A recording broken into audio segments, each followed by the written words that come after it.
Committee. Thank you, Mr. Chairman, and welcome, Chairman Bernanke.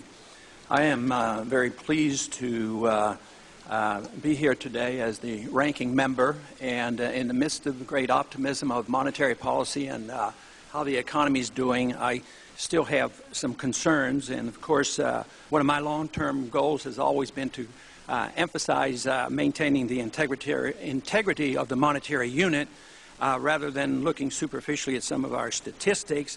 But I also share the concern of the chairman of the committee of our responsibilities for oversight and your interest as well, Chairman Bernanke, on having the transparency that I think we all desire. Transparency in monetary policy is a goal we should all support. I've often wondered why Congress has so willingly given up this prerogative over monetary policy.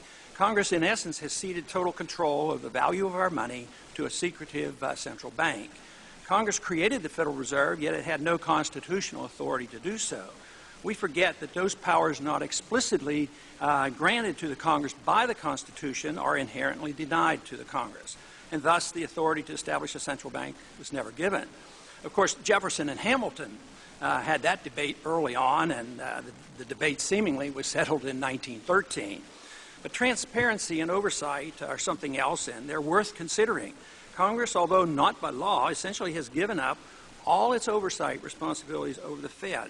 There are no true audits. Congress knows nothing of the conversations, the plans, and the action taken in concert with other central banks.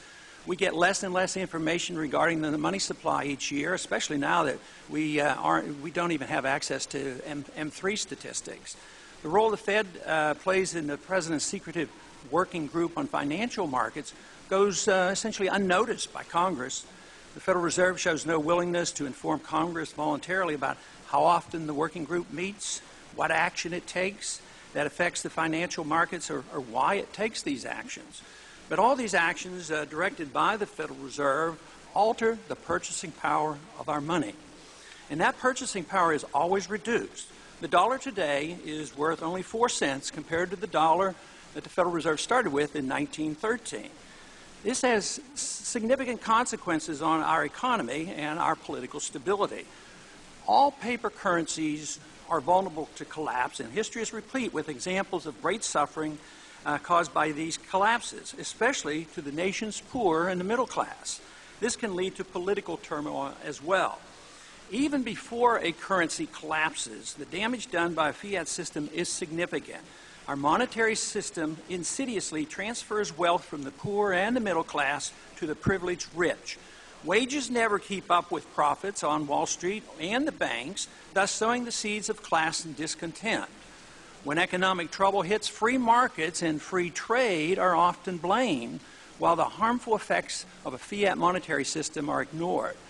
We deceive ourselves that all is well with the economy and ignore the fundamental flaws that are a source of growing discontent among the various groups. Few understand that our consumption and apparent wealth is dependent on a current account deficit running at approximately $800 billion a year. This deficit shows that much of our prosperity is based on borrowing rather than a true increase in production. Statistics show year after year that our productive manufacturing jobs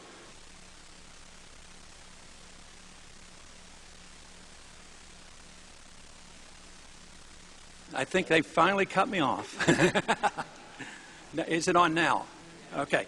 This phenomenon is not seen as a consequence of the international fiat monetary system where the United States government benefits as the issuer of the world reserve currency. Government officials consistently claim that inflation is in check at barely 2%, but middle-class Americans know that their purchasing power, especially when it comes to housing, energy, and medical care and school tuition, is shrinking much faster than at 2% per year.